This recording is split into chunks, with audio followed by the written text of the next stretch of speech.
Hi Kevin, how are you doing today? Good, how are you? Good, my name is Sam Feist, I'm going to be your student physical therapist. So what we're going to be doing today, you said you came in with some numbness and tingling down your right or your left arm here, is that right? Yep. Okay, so these next few assessments that I'm going to do them just to try to determine where the impingement or where that nerve's being blocked in the pathway. So the nerves are going to start at your neck, and this one we're looking at, I think it comes down your arm here. Okay. So this first test that I'm going to do is going to test the sort of pathway that runs down your arm, and I'm going to try to put it on tension and see if I can provoke some of those symptoms you have. So you might feel some of that pain or numbness or tingling, which is totally normal. But just let me know when you feel it, because then I'll see if I can alleviate it with some movements of either your neck, your shoulder, or your elbow. Okay. How does that sound? It's fun. Okay, so we'll start with the first one. So just stay relaxed, and then let me know about any sort of pain, okay? Okay. Or symptoms that you might have. Come in here, block there.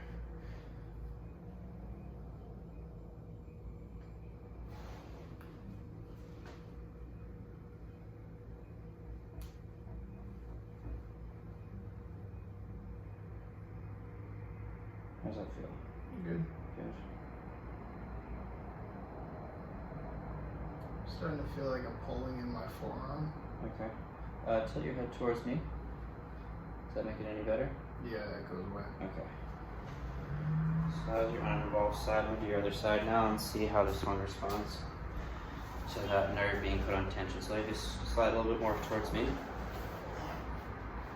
do the same thing here. Just stay nice and relaxed and let me know about any sort of pain or anything like that, okay? Okay.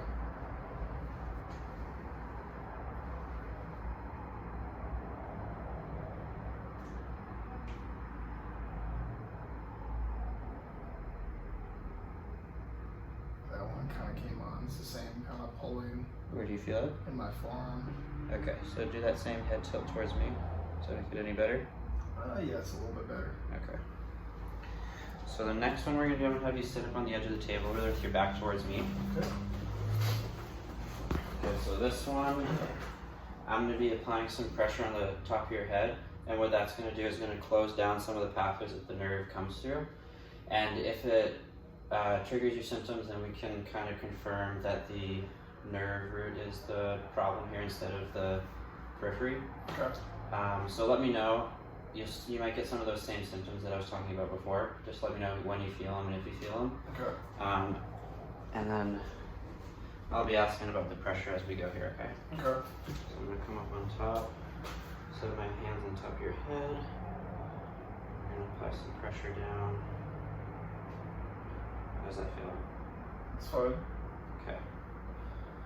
Good. And then this next one is going to be similar, but I'm going to be providing kind of a distraction for it, so pulling your head up, creating some space where that nerve's running through. Okay. So this should alleviate any symptoms you have. So I'm just gonna put my hands on the side of your head here, and then pinch down, coming up.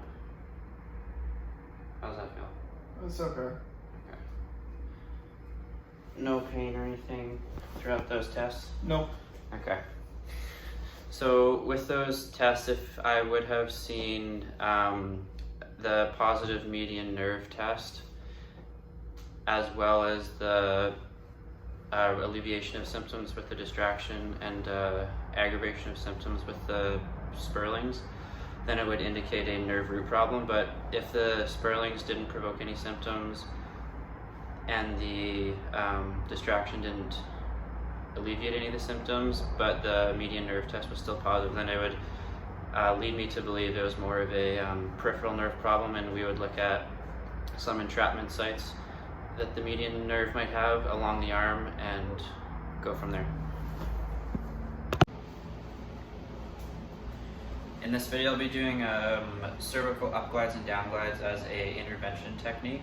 So with Kevin here, he was a little bit stiff in his neck, so we're going to be going after more grade 3 or 4 to work on that mobility and decrease the stiffness in the joints.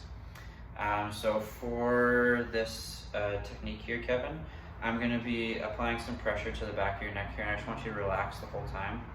You might feel some discomfort kind of near that end range of the movement that I'm going to put you through, but I want you to try to put up with it as much as you can.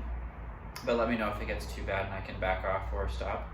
But we want to get some discomfort, or not get some discomfort, but we might feel some discomfort just because I'm going to try to push you as far as you can go to get more mobility in your neck, just so you can move a little more freely and so you don't get that pain that you're coming for. Okay. So I'm going to have you scoot back a little bit towards me here. And just remember to stay nice and relaxed. Very good. So I'm going to get this ball. And we're going to find the spinous process of the level I'm looking at. So I'm just going to start at C2 here, find it with my second MCP, and then slide off just a little bit. And then applying my pressure towards the contralateral eye, and my other hand's just kind of going along for the ride. How does that feel, Kevin? Good.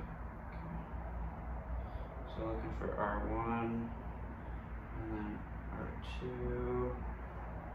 and backing up a little bit, and then applying that pressure. And just small amplitude here, so I'm going to go for more of a grade 4.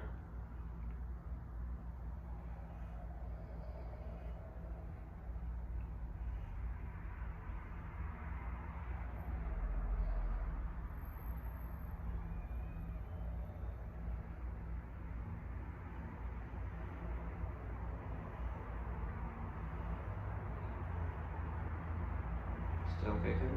Mm-hmm. And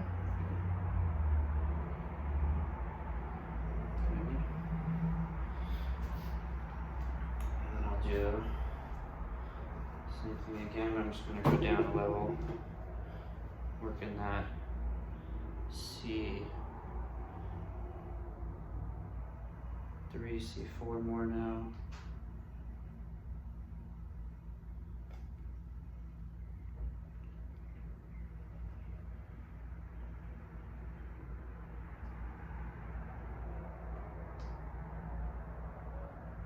Still okay, Kevin? Mm-hmm.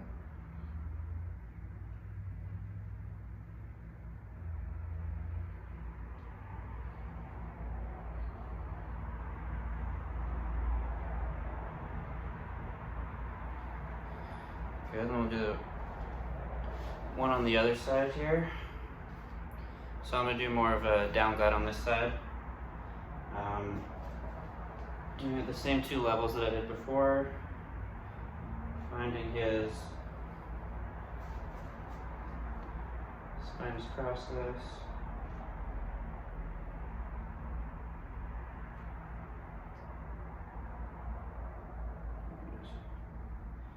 Sliding off more to the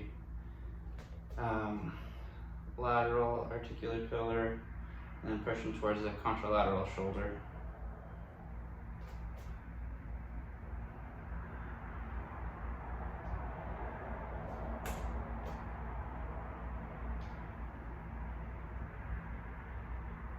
Does that feel good? Good.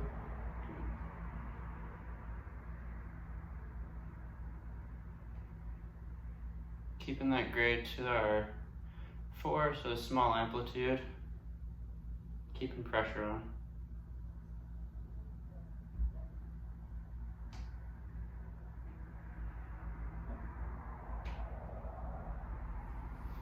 Good, and move down a level.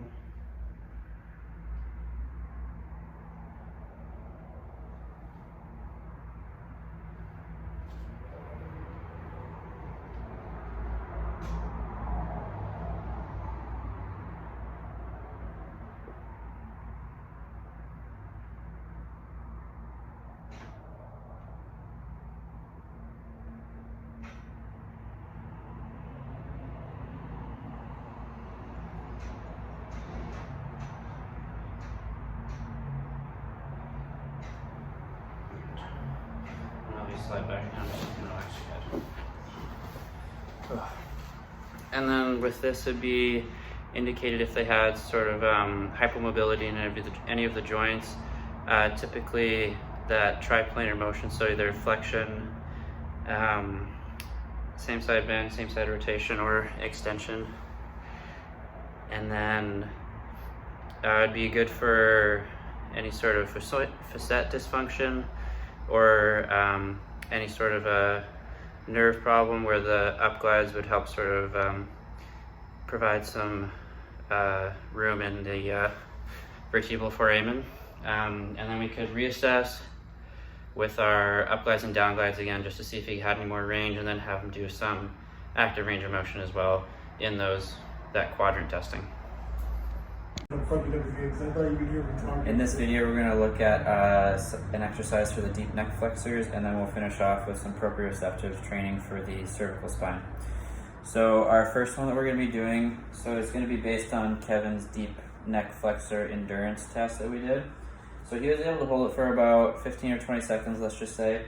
So for his dosaging, I'm going to position him in that same position, and I'm going to have him do it for 10 bouts of 10 seconds. So relax a little bit, Kevin, and then hold that position there. And so he'll hold that for 10 seconds, about an inch off the table here, and then trying to make sure he's got his core engaged. There you go. And then looking for any sort of SCM involvement, really hoping for just the deep neck flexor usage. So you can relax now. And so we repeat that 9 more times to work on his endurance more, and then we'd reassess the deep neck flexor endurance test and see how long he's able to hold it and see if it improves. So then Kevin, for our next one, our progression, I'll get you to come up off the table. And we're going to be using our TheraBand here. So for this one, we can progress to this to keep it or make it a little bit more functional or more applicable to our daily lives, because typically we're not going to be laying down having to activate our deep neck flexors. You're going to be standing or sitting. So for Kevin, we could progress him to sitting, but I'm just going to take him all the way to standing just for equipment's sake. So with the TheraBand here, he's going to position it just underneath the occiput here. And then he's going to pick a resistance, so either really close to him or further away.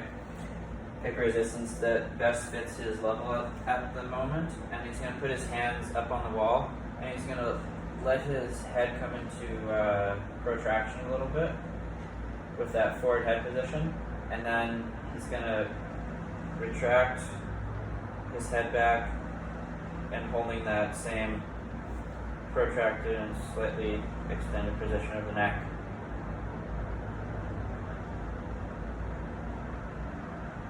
And then release. So we'll do that same sort of thing for 10 bouts of 10 seconds. So Kevin, I'll have you go through that.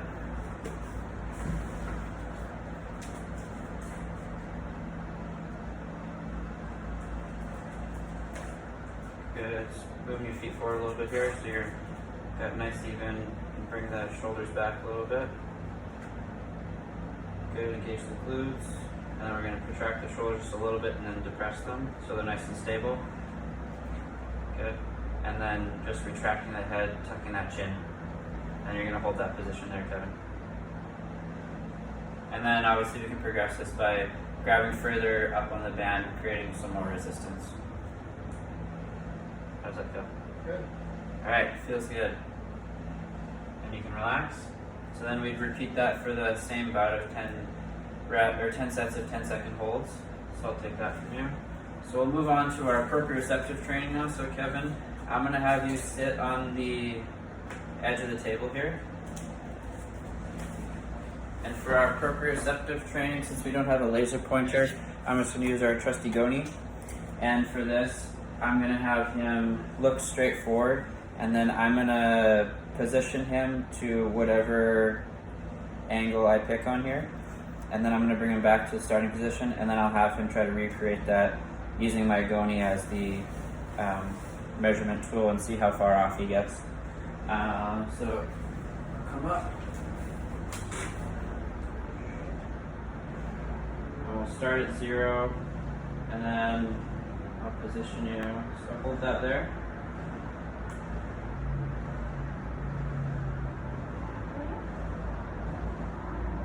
So he's at about 55 degrees. So I'll have you positioned there, keeping your eyes open, Kevin. Keep my goni at our 55. And then I'm going to have you try to go back to that position, Kevin. So turn your head. and he was just a little short, like maybe 3 or 4 degrees. So Kevin would be pretty good with his proprioceptive, but I'd use a few more angles just to get a better read. And then to make this harder, I could have him close his eyes and do that same head turning to a specific angle that I picked. And then I could also progress it to him standing up. So Kevin will have you stand up. And then I could do the same thing with the eyes open. So Kevin,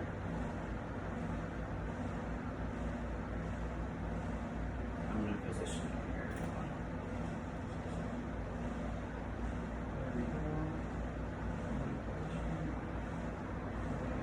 There. Okay, now have you come back to forward again. I'm going to try to come back to that position. Ooh, perfect. So Kevin's improving. And then I could have him do eyes closed again. The standing just adds a little bit of stability and some more proprioceptive awareness, as opposed to sitting where he's got more points of contact and he's got less joints that could possibly move. So Kevin's good.